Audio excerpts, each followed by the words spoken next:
Selamat pagi adik-adik kelas 7, jumpa lagi kita dalam PJJ secara virtual.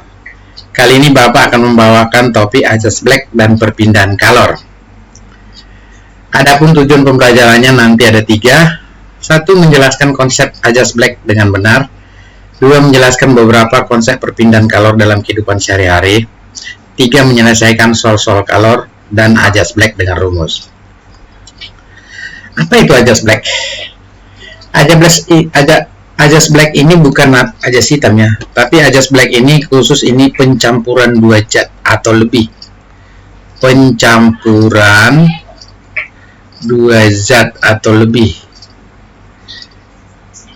Nah, jadi kalau lebih tepatnya di sini, bila dua zat yang suhunya tidak sama ya, suhu tidak sama, dicampur, maka zat yang bersuhu tinggi akan melepaskan kalor atau panas sehingga suhunya turun, dan zat yang bersuhu rendah akan menyerap kalor dari suhu yang tinggi tadi sehingga suhunya naik sampai terjadi kesetimbangan termal.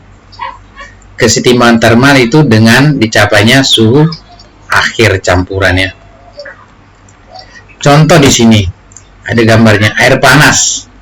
Ini suhunya lebih tinggi, air dingin suhunya lebih rendah, dicampur dalam suatu wadah, terbentuk nanti air hangat. Ini nanti akan mencapai suhu akhir campuran, proses kesetimbangan termal. Berarti nanti ada yang melepaskan kalor, ada yang menyerap. Biasanya kalau yang melepaskan itu yang air panas, yang suhunya lebih tinggi ya. Yang menyerap kalor atau panas itu yang suhunya lebih dingin, karena dia suhunya jadi naik ya. Seperti itu konsep Adjust Black sebenarnya. Alat untuk menyelidiki Adjust Black itu kalorimeter ya. Ini ada bagian-bagiannya. Ini bentuk aslinya seperti ini.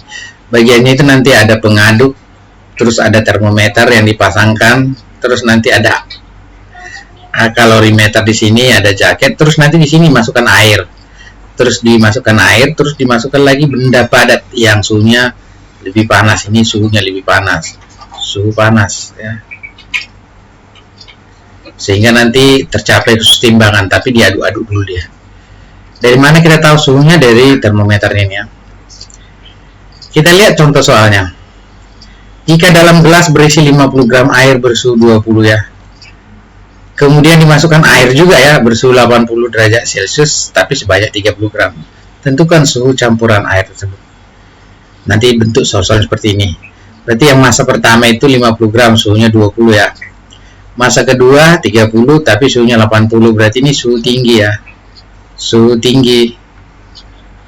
Ya, ini suhu lebih rendah ya, suhu rendah. Nah, berapa suhu campurannya? Berarti suhu campurannya itu antara 20 sampai 80 kan? Nah, bagaimana menghitungnya? Tadi kan sudah ada Adjust Black. Yaitu apa? Kalor yang diserap sama dengan kalor yang dilepas. Yang menyerap kalor itu yang suhunya lebih rendah. Berarti air yang suhunya 20 ya. Berarti M1 masanya 50 gram ya. C kalori jenis air. Nah, suhunya TC kurang 20 itu nanti delta T namanya. Kan rumus kalori itu kan ini M kali C kali delta T ya. Jadi delta T-nya di sini TC kurang 20 ya. Terus yang melepas itu yang suhunya lebih tinggi, yang M2. M2 kali C2 kali ini suhunya turun nanti 80 kurang TC. Nah, ini tinggal dikalikan. Ini karena sama air, berarti kalor jenis C1 sama dengan C2. Ini sama, yaitu sama-sama air ya. Berarti kita coret aja deh nih. Coret sini. Nggak ada lagi ya. Tinggal 50 kali TC kurang 20, 30 kali 80 kurang TC. Kalikan ke dalam 50 kali TC, 50 TC. 50 kali min 20, min 1000. 30 kali 80, 2400. 30 kali min TC, min 30 TC. Nanti yang min 30 TC itu pindah ke ruas kiri, berarti 50 TC tambah 30 TC berarti 80 TC ya.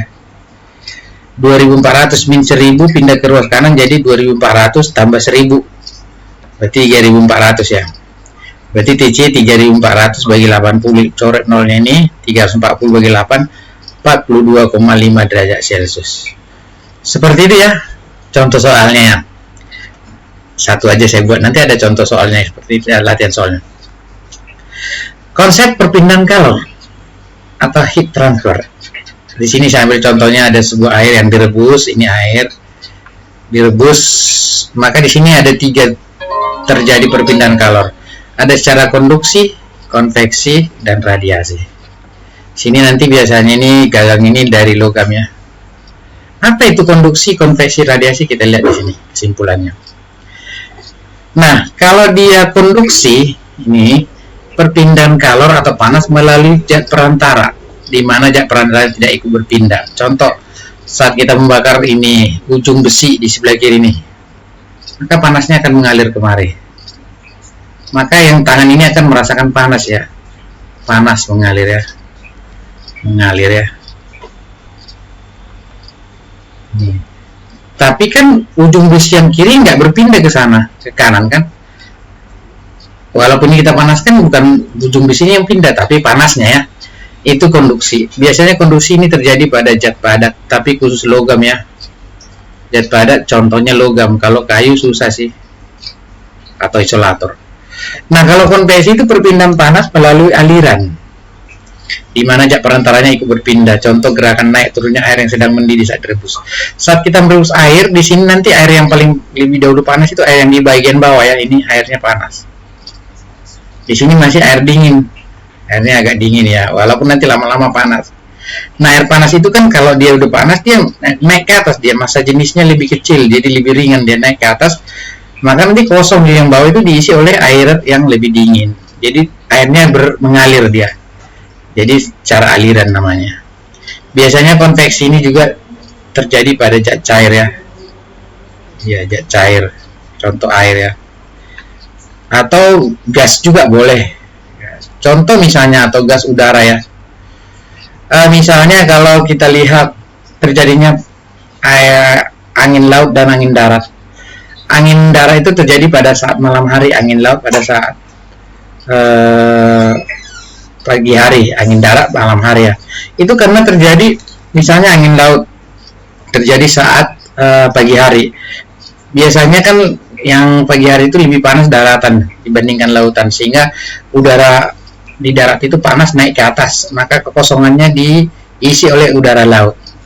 Nah, sama dengan angin darat pada malam hari, biasanya pada malam hari itu yang lebih panas itu lautan, maka udara di laut itu naik ke atas, maka diisi oleh udara dari darat. Seperti itu konsepnya, ada aliran. Nah, yang ketiga, proses pendang kalor melalui zat tidak memerlukan zat perantara. Kalau konveksi ada zat perantaranya, ini ya, ada air. Sini ada tadi logam besi ya. Kalau radiasi itu tidak memerlukan zat perantara, dinamakan radiasi pancaran. Di sini api unggun ya, tapi lebih cocok contohnya ini sebenarnya cahaya matahari yang sampai ke bumi tanpa memerlukan medium ya. Nah, jadi ini radiasi panasnya yang kita rasakan. Jadi apinya di sini, tapi kenapa kita bisa merasakan panas di sekitarnya? Itu radiasi. Oke, kita lihat contoh soal kalor, review mengulang ya. Sebuah percobaan untuk mengetahui sejumlah kalor yang diserap 0,5 minyak goreng. Hasil percobaan kalor jenis minyak goreng ditunjukkan pada grafik. Tentukan kalor jenisnya. Berarti sini yang diketahui masanya ya, masanya 0,5 ya, kilogram ya. Terus kalornya ini kita lihat Q-nya ini, grafik yang mendatar ini 28.800 dalam satuan joule. 28.800 joule ya. Kenaikan suhunya dari 26, terus ini kan grafiknya naik ya sampai 50 ya, berarti delta T nya 50 kurang 26 ya, berarti berapa itu? 24 derajat sel. Berapakah kalor jenisnya? Nah, kan grafik itu miring. Kalau miring, rumus kalornya apa? M kali C kali delta T ya. Kalornya tadi berapa? 28.800 sama dengan masanya 0,5 kali C yang dicari. Delta T nya 24. 0,5 kali 24 setengah kali 24 berarti 12 ya. 28.800 sama dengan 12 kali C, berarti C nya 28.800 bagi 12, ini 2.400 dalam satuan joule kilogram derajat celcius. Oke, gampang ya. Kita lanjut contoh yang terakhir nih. Ini kan dia kita mereview ya ini. Perhatikan grafik kalor berikut. Jika kalor lebur S 80 kalori per gram, tentukan massa S yang melebur. Nah, kalau proses melebur itu kan yang di sini, yang suhunya tetap dari 0 ke 0 ini. Ini S melebur di sini ya. Berarti dari grafik sini di titik awal dia 125 kalori kalornya Q-nya. Di titik akhir setelah S semua melebur itu 4125 kalor. Berarti kalornya berapa ya? 4125 dikurang 125 lah. Berarti berapa nih? 4000 kalori ya. Kalori. Berarti kalor leburnya 80 ya. Kalori per gram. Udah sama satuan. Ditanya masanya. Nah, proses es melebur perubahan wujud ya. Perubahan wujud berarti kalornya apa? M kali L ya. Q-nya 4000. M-nya yang ditanya, kalor leburnya 80 ya. Berarti masanya 4000 dibagi 80. Coret nolnya. 400 bagi 8, 50 kg. Inilah es yang melebur. Seperti itu review soal-soal tentang kalor. Tadi kalau dia berpindah Ajas Black tadi hanya satu contoh soalnya, itu nanti di SMA akan diperdalam ya. Oke, terima kasih atas perjumpaan hari ini. Semoga ini bermanfaat. Selamat pagi.